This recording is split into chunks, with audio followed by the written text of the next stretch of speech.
बोलो जयकारा बोल मेरे श्री गुरु महाराज की जय। सभी गुरुमुख प्रेमियों को इस दास की ओर से प्रेम भरी जय सच्चिदानंद जी। बोलो जयकारा बोल मेरे श्री गुरु महाराज की जय। नम्रता, नम्रता की दात। जब गुरुमुख अपने श्री सद्गुरुदेव जी महाराज को दंडवत प्रणाम करते हैं तो गुरुदेव उन्हें हुक्मनामा देकर उठाते हैं। भाव यह है कि शिष्य जब अपना तन मन और सर्वस्व सतगुरु जी को सौंप देता है तो सतगुरु भी उसकी मन व बुद्धि की समस्त अहंता को समाप्त कर उसे नम्रता और गरीबी प्रदान करते हैं, क्योंकि लोक परलोक के सुख गरीबी में है, ना कि अभिमान में। सत्पुरुष वर्णन करते हैं कि जिसे राजपाट का अभिमान होता है वह कुत्ते की योनि में जन्म लेकर नरक भोगता है। जिसे अपने यौवन और बल का अभिमान होता है वह गंदगी का कीड़ा बन असहाय दुख उठाता है। इसी प्रकार युगों तक निम्न योनियों में भटक भटक कर जन्म मरण की पीड़ा सहता रहता है।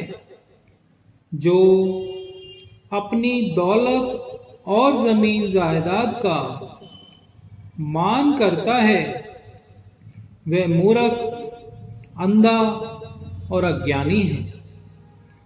सद्गुरु कृपा करके जिस शख्स को गरीबी की दात बख्श देते हैं वह यहाँ मोक्ष और आगे सुख व आराम पाता है।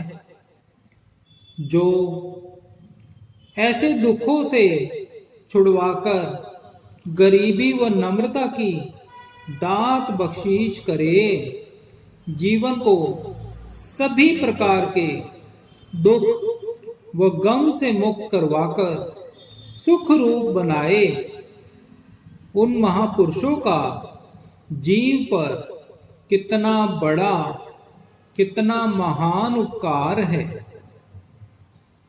एक कथा है, एक सेवक पर अति प्रसन्न होकर उसके गुरुदेव ने उसे नम्रता की दात बख्शीश की। एक दिन नदी में स्नान करके कपड़े पहनकर वह अपने सिर पर पगड़ी धारण करके कहने लगा कि ए पगड़ी, तुम्हें मेरे सिर से कोई नहीं उतार सकता। हवलदार तो क्या, सूबेदार भी इसे नहीं उतार सकता। यहां तक कि किसी भी बड़े से बड़े व्यक्ति में ऐसा साहस नहीं जो मेरी पगड़ी को उतार सके। उसके ये शब्द किसी मनमुख ने सुन लिए। मनमुख मन ही मन कहने लगा कि मैं इसकी पगड़ी अवश्य उतरवा कर रहूंगा। देखता हूं कि इसे कौन बचाता है। मन में ऐसी धारणा कर वह उस सेवक के पीछे पीछे हो लिया।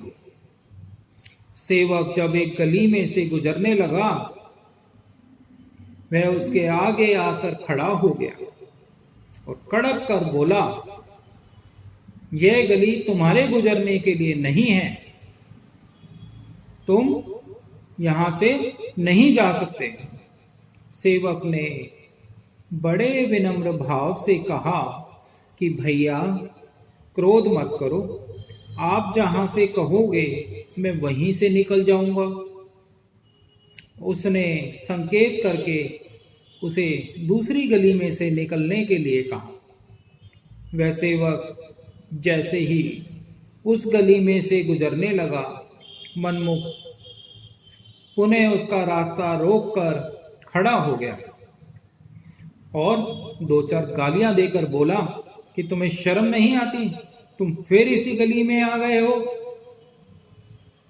सेवक ने फिर से हाथ जोड़कर कहा कि आप जिस रास्ते से कहेंगे मैं उधर से ही चला जाऊंगा, मेरा आपको परेशान करने का कोई प्रयोजन नहीं है। सेवक उसके बताए रास्ते पर अभी पहुंचा भी नहीं था कि इतने में मैं फिर आ धमका और चिल्लाकर कहने लगा कि तुम बहुत जिद्दी हो, बहुत बदनीयत दिखाई देते हो। मेरे बार बार मना करने पर भी तुम इसी रास्ते पर आ जाते हो। लगता है दो चार चपत खाए बिना तुम मानने वाले नहीं हो। सेवक उसका क्रोध देख और विनम्र हो गया। वह मनमुख के पैरों पर गिरकर क्षमा मांगता हुआ पूछने लगा कि अच्छा, अब आप फिर से बता दें कि मुझे किस रास्ते से जाना है। सेवक पर अकारण ही क्रोध करने के बावजूद भी उसकी इतनी विनम्रता देखकर मनमुख की कठोरता पल भर में गायब हो गई। वह सेवक के चरणों में गिरकर जार जार रोने लगा और कहने लगा कि वास्तव में ही आपकी पगड़ी कोई नहीं उतार सकता। आप धन्य हैं जो आपके अंदर इतनी सहनशीलता है।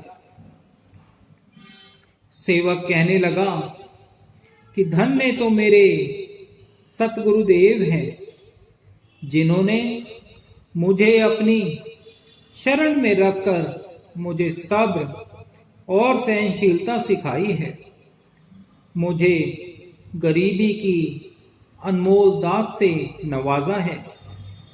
मैं यदि सैकड़ों शीश भी उन्हें समर्पण कर दूं तो भी उनके इस एहसान से पूर्ण नहीं हो सकता। यह सब उनका उपकार और बड़ाई है।